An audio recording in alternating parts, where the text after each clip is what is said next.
And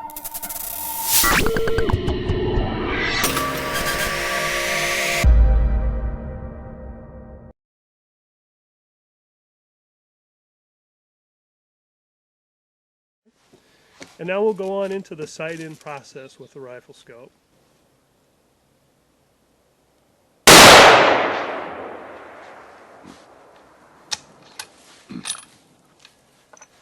And now we'll fire 2 more to be sure we're exactly where the rifle's hitting, that we know we have a good group.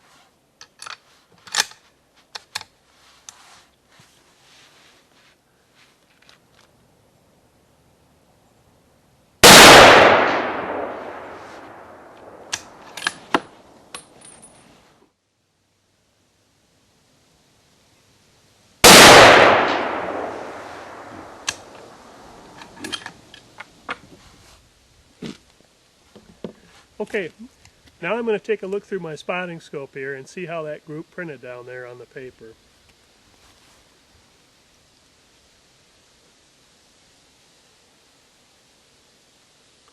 Okay, it looks like we're about 3 inches high and about 1 inch to the left.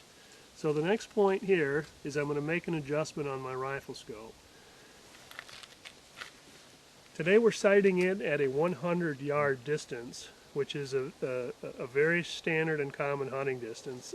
If you hunt out in the western states, you might want to consider perhaps sighting in at a longer zero. 200 yards is a little more preferred out there.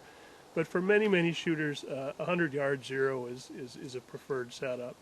What we'll do now is dial in that correction. So we have to drop our point of impact 3 inches. The first adjustment we'll make is our elevation.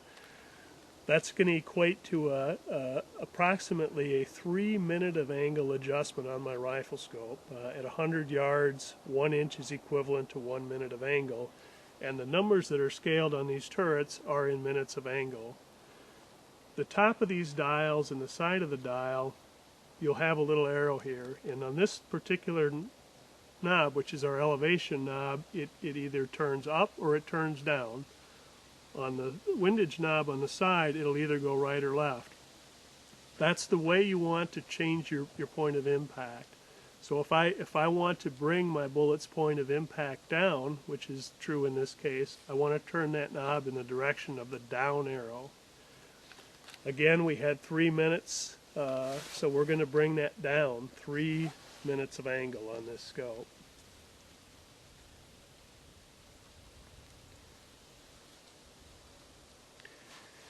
On our windage, the side-to-side adjustment, we were off by 1 minute of angle. And we were just a little bit to the left. So what we're going to do is bring it 1 minute of angle to the right.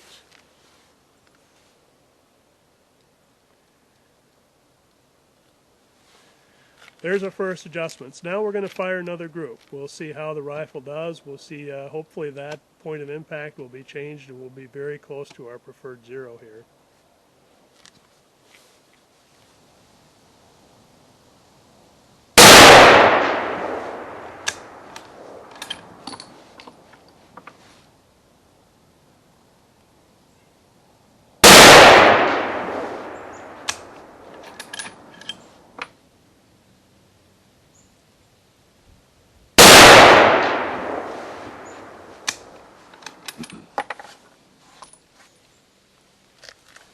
Okay, we'll take another look through the scope and see how we did.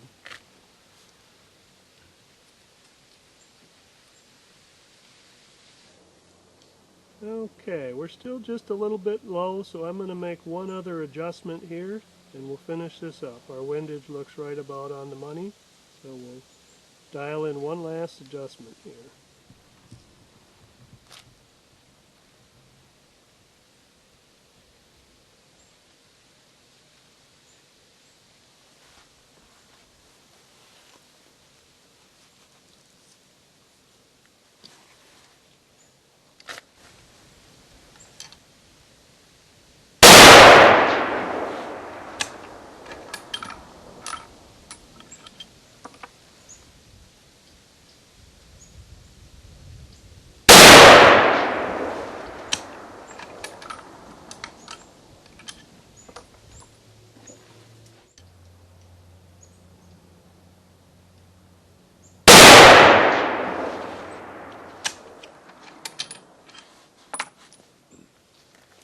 All right, we'll take another peek.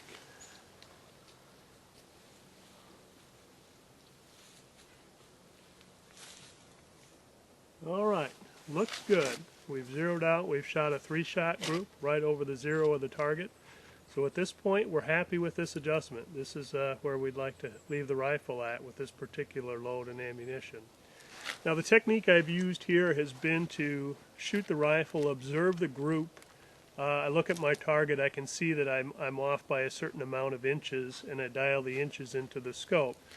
There's another simpler way this can be done as well, though it does require a very, very solid rest, solider than a simple bag like this. If you do have a absolutely rock solid rest and you're certain that your rifle cannot shift or move whatsoever, the other technique involves shooting a group on the target and then looking through the scope here and simply turning these turrets until your crosshair intersection moves over on top of that group. The key thing is to do that, though, you do have to have a very, very solid rest. If the rifle shifts while you're doing that, it's not going to work out for you. But if you're solid, you can use that technique. You can shoot a group, you can look through the scope, take these caps off, and turn these turrets and move that crosshair intersection right over your group, and that's going to accomplish the same thing that we've done here today. It's simply a different way of going about it. I'm not shooting off a solid enough rest today to do that style, so I'd prefer to observe my minutes of adjustment and calculate that and do it, but either way will work just fine. If you'd like more information about our Vortex rifle scopes, please give us a ring at